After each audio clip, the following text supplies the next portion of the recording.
to our students, two members of our flock.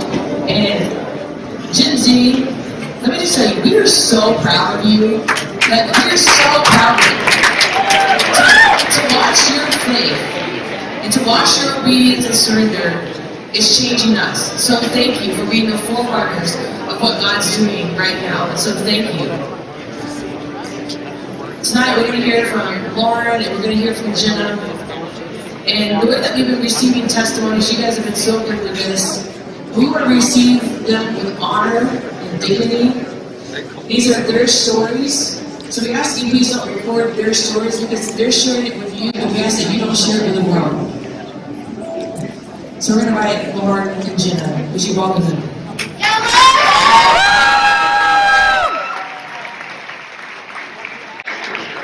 Hey everybody, my name is Lauren, like Jamie said.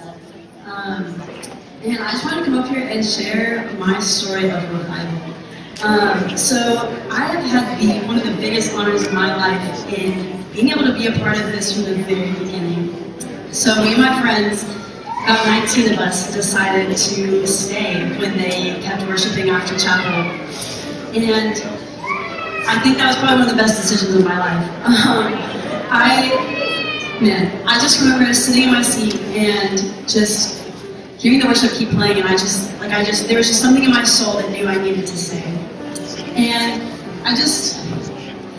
over the next 3 days, I think the Lord really just moved in my heart and moved in my soul in ways that I never expected Him to. So I'm going to be completely honest, this last semester, this fall semester was really, really, really hard.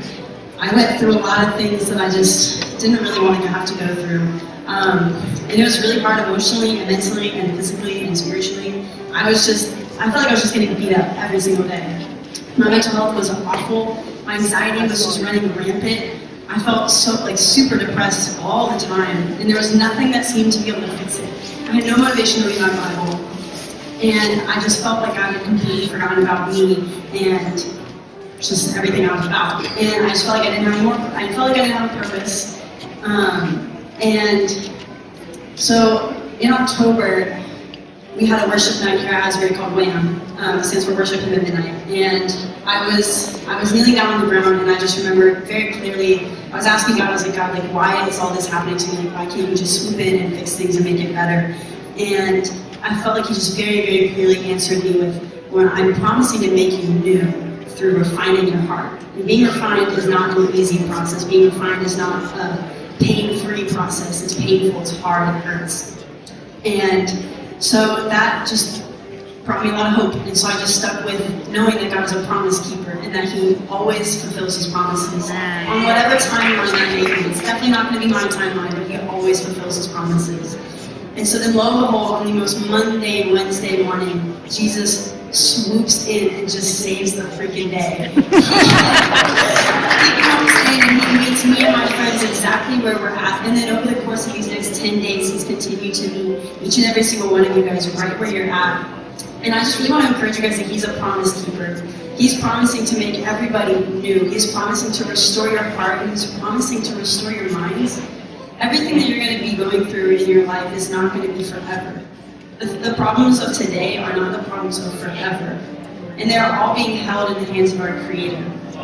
And you can trust Him with that, because I did. And He has met me in ways that I just couldn't imagine. And one more thing is I was struggling a lot. I didn't realize this, but I was struggling a lot with unforgiveness. I had a lot of hurt and a lot of pain built up for years. And I was sitting down one of the days I was in here, and I was going through kind of a list in my head of people I needed to forgive. And I came to one of the biggest and scariest things for me, which was I needed to forgive my dad of a lot of things from my past.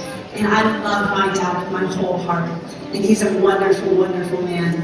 And there's just some things in my childhood that really hurt.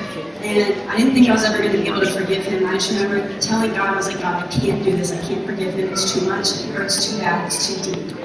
And then all of a sudden my mind changed. And I was like, wait, I can do this, but I just need help. And so I came to the front and I prayed with a trusted friend. And after that, I just let go. and I gave it to God, and I gave God all my hurt and all my frustrations and all my anger that I had kept for 20 years. And God took it, and then my dad just happened to be in there like a few rows behind me, and I ran over to him and I just apologized, and I told him that I forgave him. And my relationship with my dad is now very, very different, in the best way.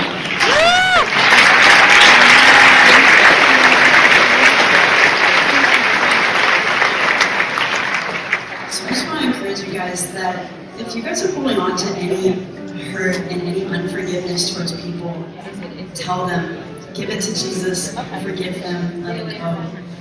It's going to be the best thing that you're going to do, and you're going to feel so much better. And you can trust Jesus with your hurt and with your anger, with your frustration, because he holds everything perfectly. So that's my testimony here today. I just have to say thank you for y'all.